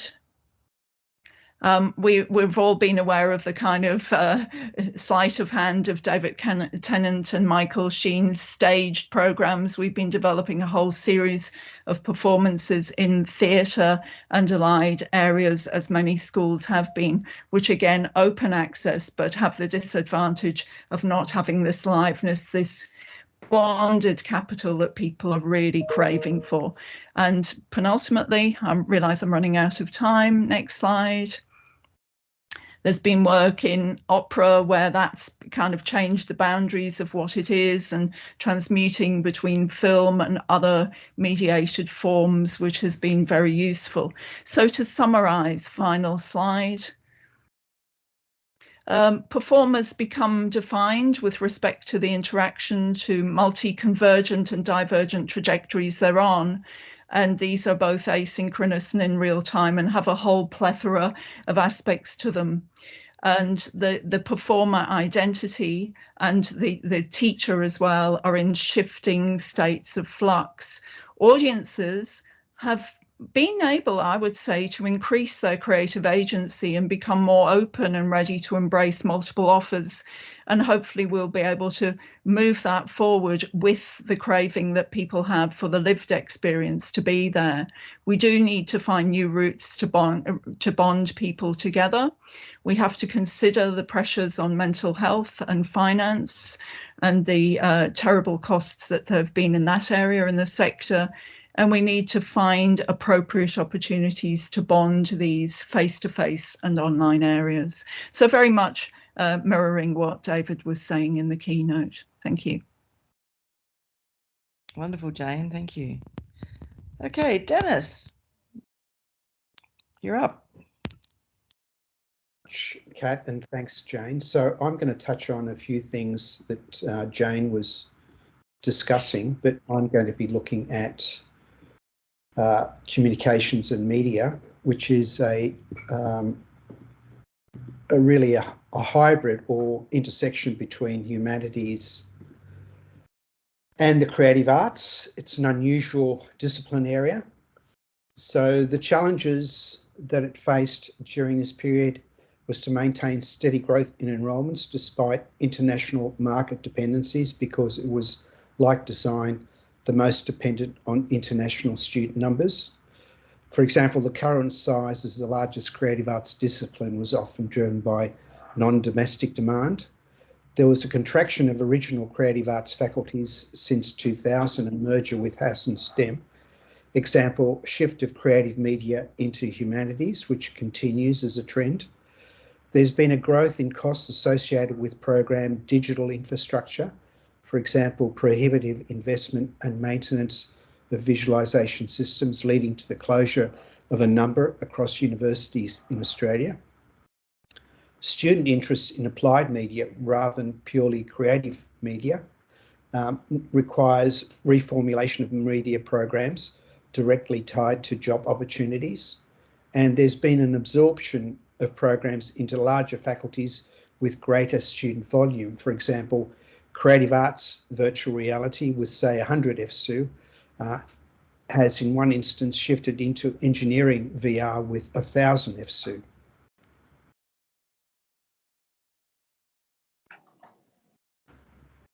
So the challenges going ahead are maintain steady, opportunities. So grow student interest in creative arts-led cross-faculty technology programs, for example, FX. Shift to a sustainable business model that focuses on targeted rather than open-ended growth. In other words, establish market differentiation between media programs, between faculties in universities, but also in localities. Invest in creative arts-led collaboration with STEM, for example, in experience design, but it should be creative arts collaboration, not STEAM, which was one model that was tried in the early 2000s. So it really needs to be a creative arts-led collaboration. Otherwise, the engineering and the other STEM faculties will adopt it as their own. Leverage strong international rankings for creative media, building on excellence in research, for example, in ERA 2018. Develop creative arts programs with industry, for example, embedded degree and research programs with industry partners that a number of universities have been undertaking. And then implement real-world projects with industry, and Jane gave a few examples of those, to grow new creative media markets, which we saw multiple examples of since COVID, and even art forms, for example, online exhibitions, events, performances, and newer, entirely radical cyber-physical interactions. So that's the end of my presentation, Kat. Amazing. Thank you. I'm very impressed with your your ability to bring us back to time. Over to you. Oh, hi, Clive. Oh, hi, Kat. I think Craig's not available today. He's in a meeting, but I think we've got Juliet Prendergast who's going to fill in for him. So, sorry, I forgot to tell you, Kat. Welcome, Juliet. Okay, hello everyone. My name's Juliet Prendergast, and as Clive said, I've been asked to step in for Craig Batty today to speak to the effects of COVID on the discipline of creative writing. So I begin in homage to Australia's original storytellers who remind me that storytelling is about acute listening. I live and work on the land of the Wurundjeri people of the Kulin Nation and pay my respects to Aboriginal elders, past, in perpetuity, present and emerging. So I've previously been asked to input into the second half of this session, sharing a perspective as current chair of the Australasian Association of Writing Programs, the PEAK, body represents creative writing in Australasia. So that's the perspective I'm sharing today about the forecast about a post-pandemic future. Across 2020 and 21, so I guess I'm straddling the sessions here, and I hope that that's okay. Across 2020 and 2021, AAWP has grappled with the question of how to provide opportunities for meaningful engagement between our members as a community of practice. The demands of our current climate mean that many of us are necessarily everyday focused, managing a relentless stream of tasks that require our immediate attention. And yet the work of the executive committee of any peak body requires us to think more broadly. This year, our annual gathering is a one-day silver lining symposium. The event will feature a small number of interactive parallel sessions, workshops, panel discussions, and short presentations, followed by input from members. The symposium is aimed at examining the challenges facing our sector in conversation. In the final session of the day, we'll have a panel of outgoing and incoming academics in discussion about our hollowed climate, the gutting effects of relentless major workplace change.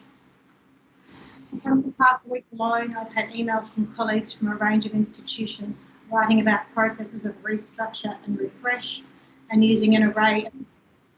It's feeling very sad, a bloodbath, visceral clash between personal values and policies and processes, inhumane, hollow. These conversations inform my perspective, as does my awareness that I'm extremely fortunate, as does my situatedness in Melbourne, where we have been in lockdown. What's the future of the discipline of creative writing in this situation? We're yet to see the job ready legislation and the Commonwealth grant scheme funding clusters.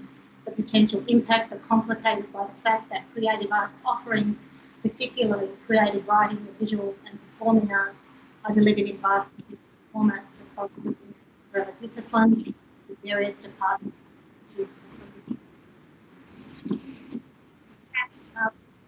The blatant obstacle of STEM, we return again and again to the question of how to facilitate meaningful transdisciplinary collaboration between arts disciplines and the sciences. I choose the prefix transdisciplinary specifically for the connotations across, beyond, crossing, on the other side. Without meaningful collaboration across disciplines, the changes run counter to graduate outcome surveys and other reference sets regarding the employability of graduates from the various disciplines. How can we facilitate genuine transdisciplinary engagement at undergraduate level and beyond? Julian Merrick notes the closed loop of endlessly deferred responsibility and policy that makes no sense. Barstow and Jewett suggest the role of servant to sciences does not offer a glimmer of hope for arts and humanities disciplines. We know that students in creative arts studies learn how to think, interact both creatively and collaboratively, and to identify creative and collaborative as a key to problems. How then can we rally within the confines of our social and professional situatedness in this climate? In personal correspondence, I've referred to the current climate as demented. In informal terms, demented as behaving irrationally due to anger, distress or excitement. And figuratively, a climate of forgetting.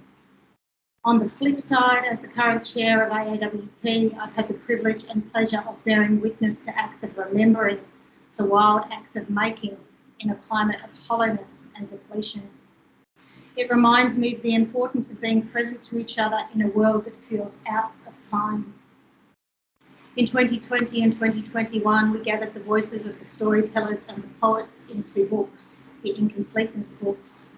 We called for contributions to the theme, the incompleteness of human experience, extending from 2021 by asking writers to write back and think forward, encouraging makers to consider what they had discarded, what they coveted more closely than ever, whether they had learned something about themselves or more broadly, a collective expression of where to from here. The situation for AAWP members is finding ways to respond meaningfully to incompleteness in a hollowed climate, to write back and think forward, and to showcase our capacity for wild acts of making through collective gestures. Thank you.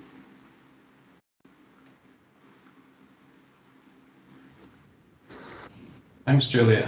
I think we might have just lost Kat in the technology somewhere. So I'd like to just invite Bettina to say a few words. If that's okay, Denise. Sorry about that. I think we've just lost Kat. Yeah, thanks, Clive. So I'm just presenting on behalf of ASPRA, the Australian Screen Production Education and Research Association. We're at the moment in a fairly strong position. We're fortunate to be able to go ahead with an in-person conference in June this year at the University of Newcastle in a very narrow window between lockdowns and restrictions. Unfortunately, just before the conference went ahead, Victoria did go into lockdown, so delegates from Melbourne weren't able to attend at that time. Despite that, though, attendance was on par with numbers of attendance at the conference in years prior to the pandemic. One of the great things about this year is that we've had a new wave of younger academics becoming involved in the association. And it's interesting that these are in large part teaching-focused academics, so it's actually quite inspiring to see their enthusiasm for service to the discipline. We're continuing to be active in advocating for the value of non-traditional research outputs, in particular through the development of the online journal Sightlines, which will have its 4th issue published in early 2022. And one of the projects that we undertook as part of COVID was we had a series of COVID grants where we were encouraging members of our community to actually contribute non-traditional kinds of outputs describing the sorts of approaches that they had or the responses that they had to undertaking filmmaking in the time of COVID. We continue to undertake research projects that support the sector and respond to areas of priority as expressed by our institutional member representatives. And there are research in the projects in the work that are looking at diversity, equity and inclusion within screen production tertiary education and how that actually then translates through to industry. In addition, we're engaging with ideas of job readiness as much as we possibly can by looking through a research project that's actually speaking to employers and to try and track down the sorts of skills and attributes that they're most urgently seeking in graduates in a post-COVID environment.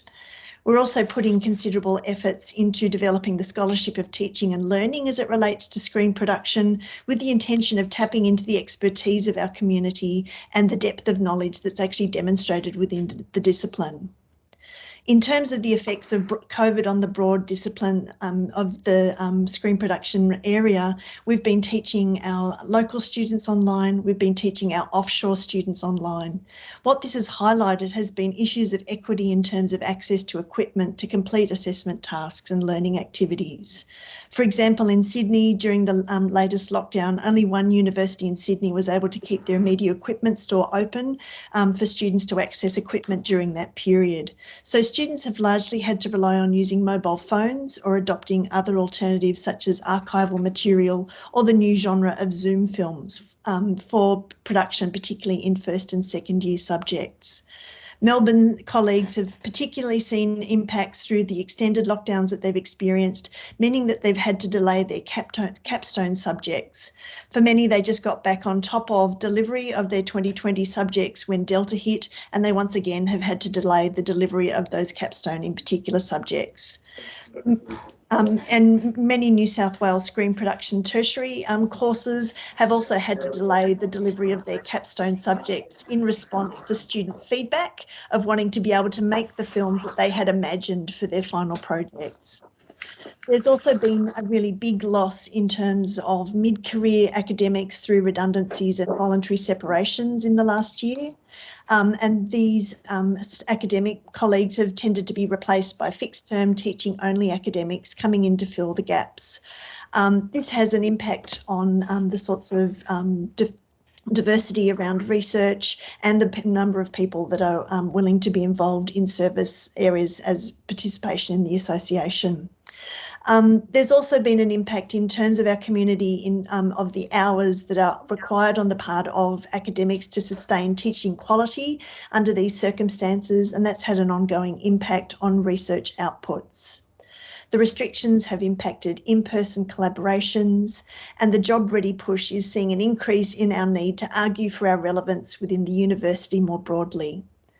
There are also safety issues associated with pushing too much content online. Our students need to get their hands on equipment and get experience working together, as these knowledges that we give with it, we in sort of facilitating with them aren't just intellectual and conceptual knowledges.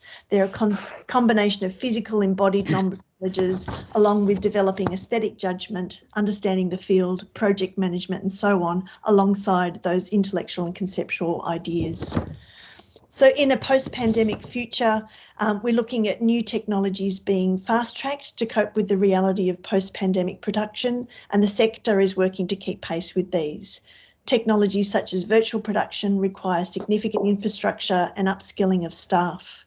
We're also looking at ways to communicate the value of what creative practice research and teaching does bring to the university sector and the community more broadly, particularly in the face of the dominance of the narrative around STEM and job-ready students.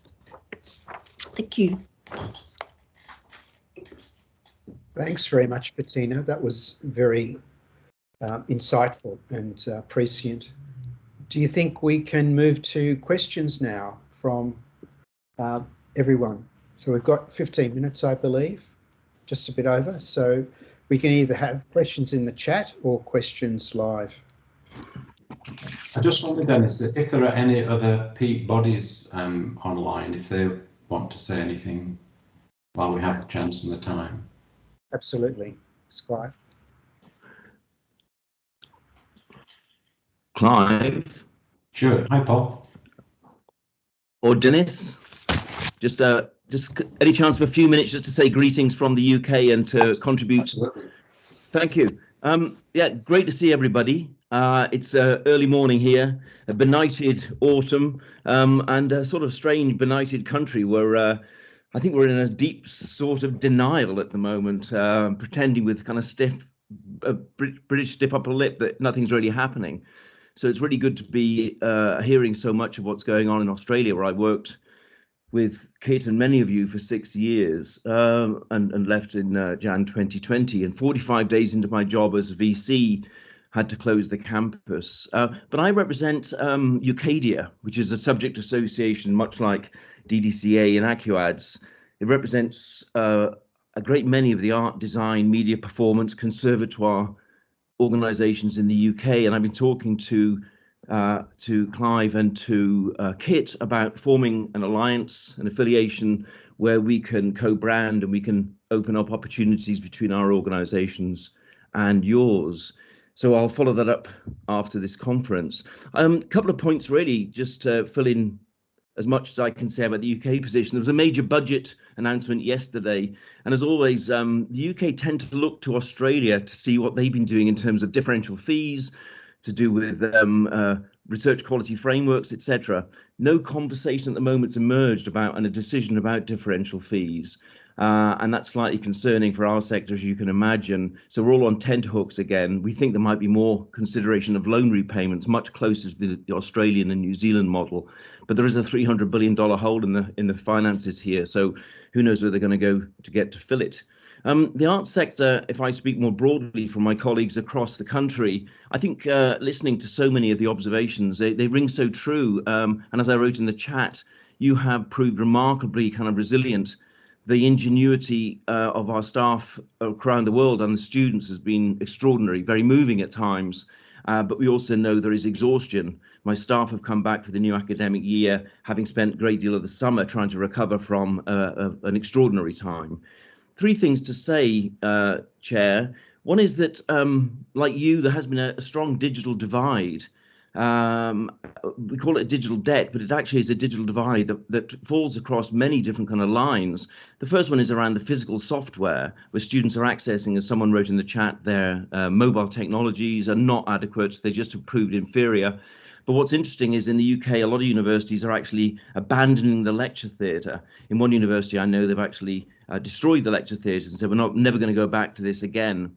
On the other side is staff readiness to go online was interesting. 23rd of March last year, we sort of closed the doors and opened our laptops and spoke into a computer, dead eye of the computer, but it turns out that that's not really online learning. And I think what was interesting in coming back to the UK is how unready the UK was in many parts compared to my experience in Australia and in the States. There was an organisational ability to respond, and I was amazed how universities here, and the arts universities in particular, responded so quickly. And again, I was sharing notes with many of my colleagues at RMIT in terms of the kind of study packs that were being sent out and the huge amount of work that was done to connect with students in practice-based disciplines. But it was genuinely varied.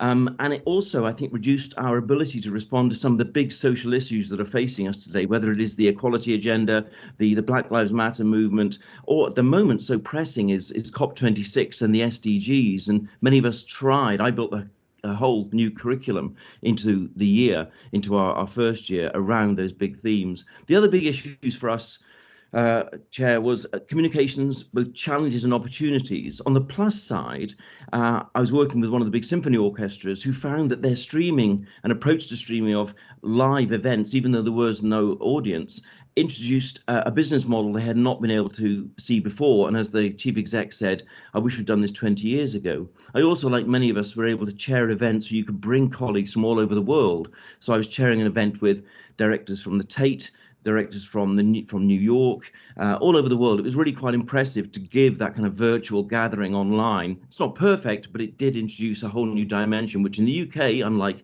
working in other parts of the world, hadn't really been embraced.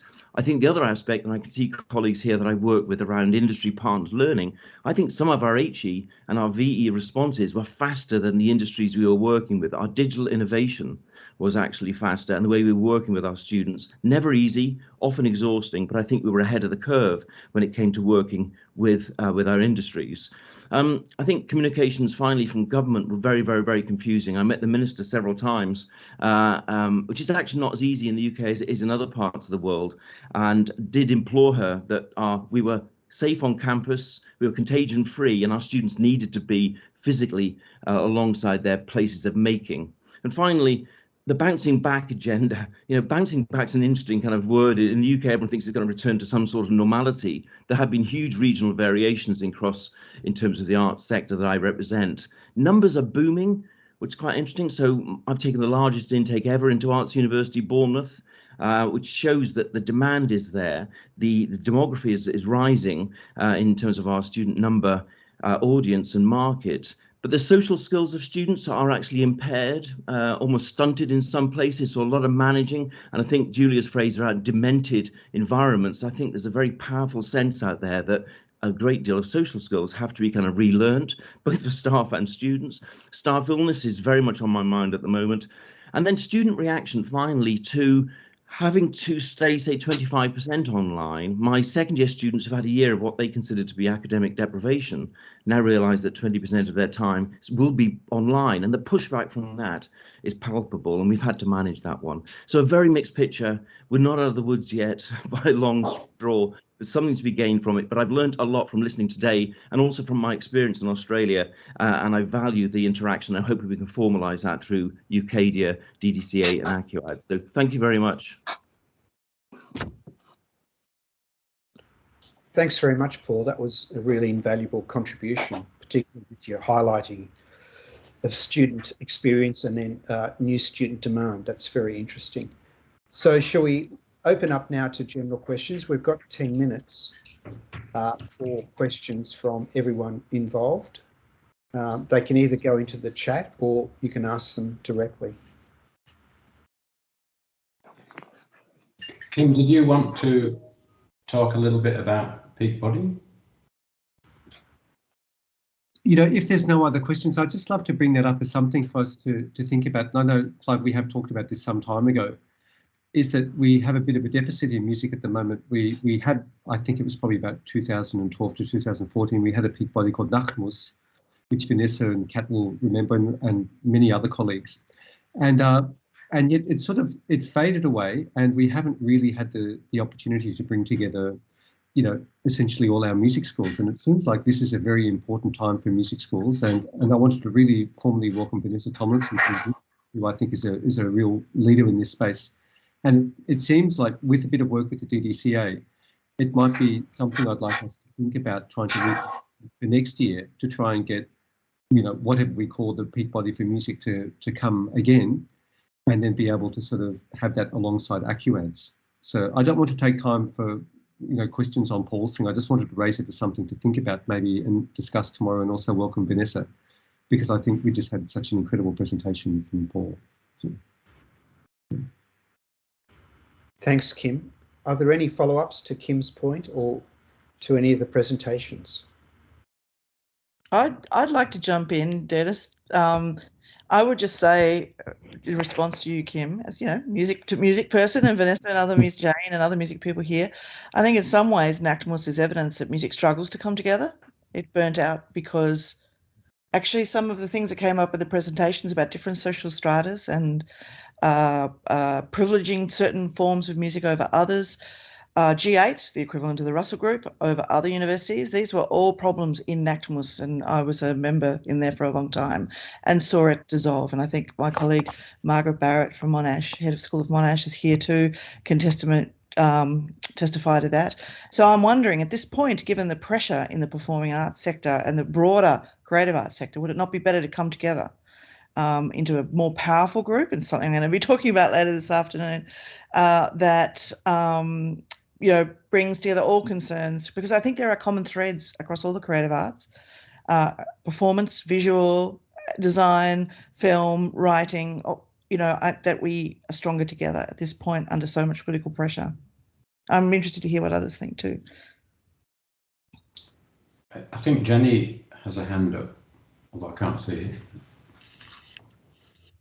Jenny, are you there?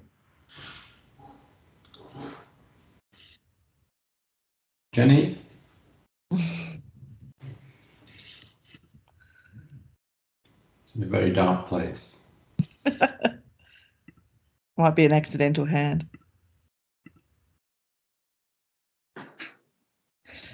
I think. So, does anyone want to follow up on? I think Vanessa has her hand up. Vanessa? Vanessa, yeah. Hi there. I just wanted to say hello to everyone, and thanks, Kim, for the introduction. I kind of agree with Kat. Music's been a tricky space, and it's had unique conversations between theory and practice that I don't think happen in all the other fields in quite the same way.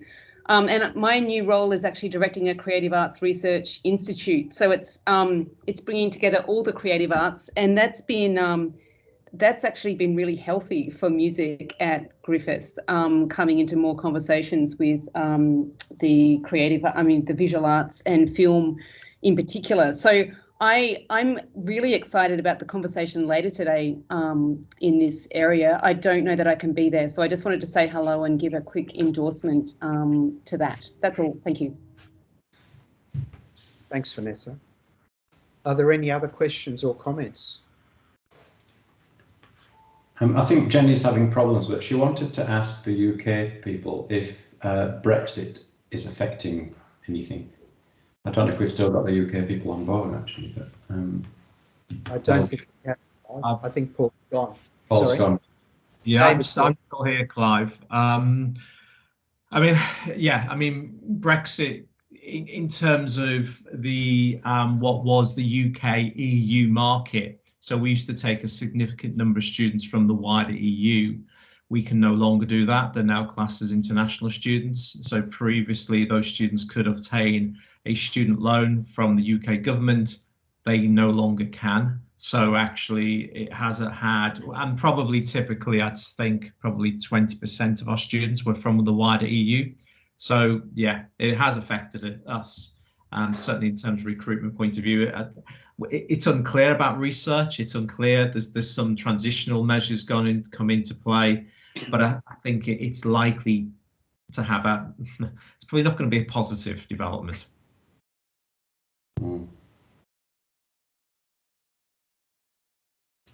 And I assume, David, that affects staff and student exchange as well?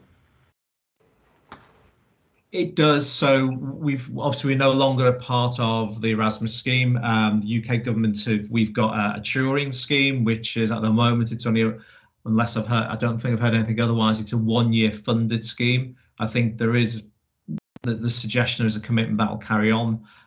It mirrors Erasmus in many ways. It goes beyond Erasmus because it actually goes into, it's more like Erasmus Plus. It goes around the world, so there's opportunities to do that. But it is, it's not. You had an opportunity to bid for it and receive fundings, which we did at the University of Derby. So we're supportive of that, and we hope it will support staff and student mobility in the same way that Erasmus used to. So we've got 3 minutes left. Are there any other questions or comments? Denise. Hi. Thank you, everyone. It's really interesting. I mean, one of the reasons, I guess, given 5 minutes that I detail what could be just a litany of woes is not because we want to wallow in the litany of woes, because people have moved forward and do move forward, and visual arts that I was given the time to speak on are resilient. But I do think there's a question in me that should there be an external, you can call it an academy advocacy situation that is very strong, very large, and has bite? Would these things occur? Perhaps, but I think it does make a difference. And it's why I had the early conversations with Clive in 2019, kept going in 2020, and Kit and others about DDCA and ACUADS. But it's that, I think it is that desire for that strong external voice that the university may or may not have some respect for, but that can have, I think, some that can take a chunk out of situations that actually have to remain hidden. The reason they have to remain hidden and that one must remain silent is no one wants to impinge on the reputation of the said institution. So everyone is saying nothing. No one is saying what is happening because, of course, we all maintain everything's fine, everything's good. And we do that for very, very good reason, I might add. And it's not because, it should be that way, but it's because that is in many respects the effective way to move forward. So yeah, I'm all for deep discussions about strong advocacy in our sector and how we sort of mount that. I'm prepared to roll my sleeves up and help in any way I can. Thank you. I mean, that discussion does set up the one at the end of the day, because we've struggled with the idea of, the notion of one peak body or an academy, and is the academy the right word? Is it the right model? But I think I think you're right, Denise. We're in a time where words don't mean very much anymore. I mean, the DDCA right to government, the right to the ARC, and we put our case forward, and we sometimes get an acknowledgement, but I don't think we're being heard, and I'm not sure that's going to work any longer, really. So having a single body will help, however we could manage to model that. But I also think the way that we communicate, and perhaps who communicates it, we need to look at that too, because we can be ignored so easily. So that sets up the end of the day, actually. It's going to be a really interesting discussion. Yeah. Thanks, Clive. I think we've hit 5 p.m. Yes. So I just want to thank in particular David for his wonderful contribution, but also everyone else for their contributions and all the excellent questions. And I believe we're reconvening in half an hour. Yes, and we have a new link that's just been posted by Tao in the chat there. So for everybody coming back, if you can just hit that link in half an hour. Thanks very much, everyone. Thank you. Clive. Thank you. Thanks again. Thanks very much. Thanks so much.